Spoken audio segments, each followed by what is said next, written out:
क्या आपने कभी सोचा है, अगर आपको पहले ही पता चल जाए कि आपकी मृत्यु कब और कैसे होगी, तो क्या आप उसे टाल सकते हैं? क्या कर्म सच में हमारा भविष्य तय करते हैं या सब कुछ पहले से लिखा होता है? गौतम बुद्ध कहते हैं, मनुष्य अपने कर्म चुन सकता है, लेकिन कर्म का फल नहीं। आज की यह कहानी एक ऐसे ज्ञानी व्यक्ति की है जिसने अपनी मृत्यु का दिन जान लिया था और उसे टालने के लिए हर संभव प्रयास किया, लेकिन अंत में वह स्वयं ही अपनी मृत्यु को स्वीकार करने पर मजबूर हो गया। यह कहानी है कर्म, काल और करुणा की। तो इस कहानी को जरूर सुनो, क्योंकि यह कहानी आपके जीवन की सोच बदल सकती है।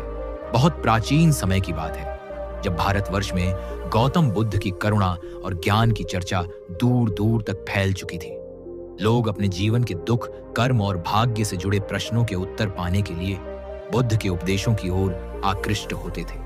उसी समय मगध राज्य के एक छोटे से गांव में एक विद्वान ब्राह्मण रहता था, जो वेद शास्त्रों का गहरा झाता था। वह कर्म, पुनर्जन्म और नियति पर प्रवचन देता था, परंतु उसके मन में स्वयं एक गहरी उलझन थी। क्या वास्तव में मनुष्य अपने कर्मों से बच सकता है या सब कुछ पहले से तय होता है?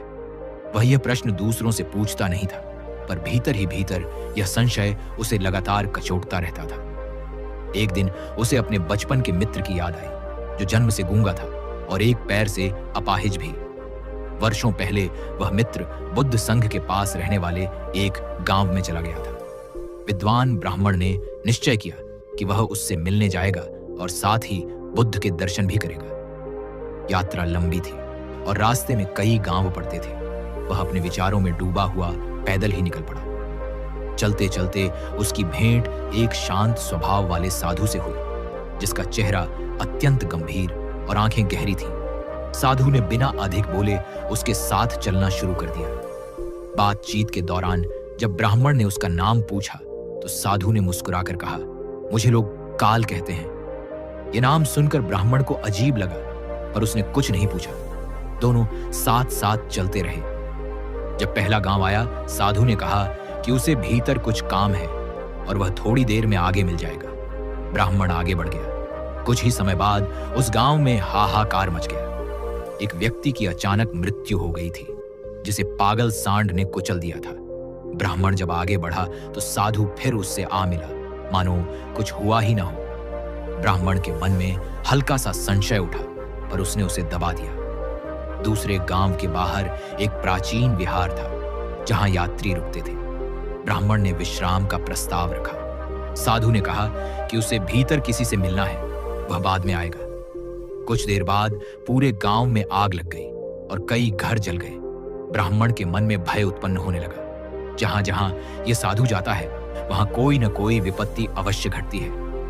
अगले दिन फिर यात्रा शुरू हुई। तीसरे गांव के पास साधु ने फिर वही बात कही और अलग हो गया। इस बार ब्राह्मण रुक गया और छिपकर देखने लगा। थोड़ी ही देर में चीख पुकार सुनाई दी। एक व्यक्ति को सांप ने काट लिया था और उसकी मृत्यु हो गई थी। उसी क्षण साधु वापस आ गया। अब ब्राह्मण का धैर्य टूट गया। उसने साधु से पूछा कि वह कौन है और क्यों उसके जाते ही मृत्यु घटती है। साधु ने गहरी दृष्टि से उसे देखा और कहा, तुम शास्त्र जानते हो, पर जीवन को अभी ठीक से नहीं पहचाना। मैं कोई साधारण यात्री नहीं हूं।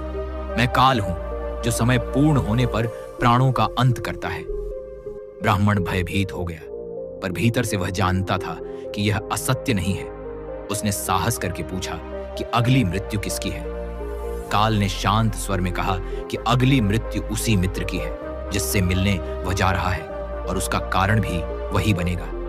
यह सुनकर ब्राह्मण के पैरों तले जमीन खिसक गई। वह सोचने लगा कि यदि वह अपने मित्र से न मिले तो शायद उसकी मृत्यु न होगी।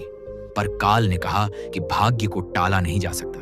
कर्म और समय अपना मार्ग स्वयं चुनते हैं। ब्राह्मण लौटने के लिए मुड़ा ही था कि उसने देखा उसका अपाहिज मित्र उसकी ओर तेजी से आ रहा है। वह गूंगा था, इसलिए पुकार नहीं सकता था, और लंगड़ा था, इसलिए धीरे चलता था। उसने दूर से ब्राह्मण को पहचान लिया था और पूरी शक्ति लगाकर उसके पीछे चला आ रहा था। जैसे ही वह पास पहुंचा, अचानक गिर पड़ा और वहीं प्राण त्याग दिए। ब्राह्मण स्तब्ध रह गया। काल ने कहा कि मित्र ने अपनी सीमा से अधिक प्रयास किया और वही उसके प्राणों का कारण बना। यहां ब्राह्मण ने पहली बार कर्म और परिणाम का गहरा अर्थ समझा।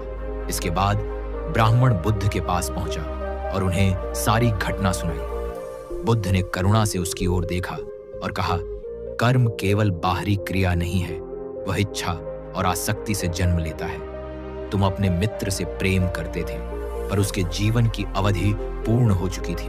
तुम कारण बने, पर कर्ता नहीं थे। फिर ब्राह्मण ने अपनी मृत्यु के बारे में पूछा। बुद्ध ने कहा कि भविष्य जानने की इच्छा स्वयं एक बंधन है, पर ब्राह्मण के आग्रह पर उन्होंने संकेत दिया कि उसका अंत दूर नहीं और वह स्वयं ही उसे स्वीकार करेगा। भय से ग्रस्त ब्राह्मण ने राजमहल में शरण ली। राजा ने उसे सुरक्षा दी और कहा कि वह कहीं बाहर न जाए। समय बीतता गया, मृत्यु का दिन निकट आया।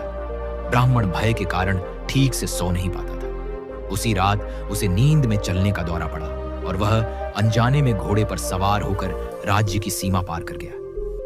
वह दूसरे राज्य के महल में पहुंचा और थक कर वहीं सो गया। सुबह राजा ने उसे रानी के कक्ष में देखा और क्रोध में उसे मृत्यु दंड सुना दिया। दरबार में ब्राह्मण ने बुद्ध और काल की पूरी कथा सुनाई।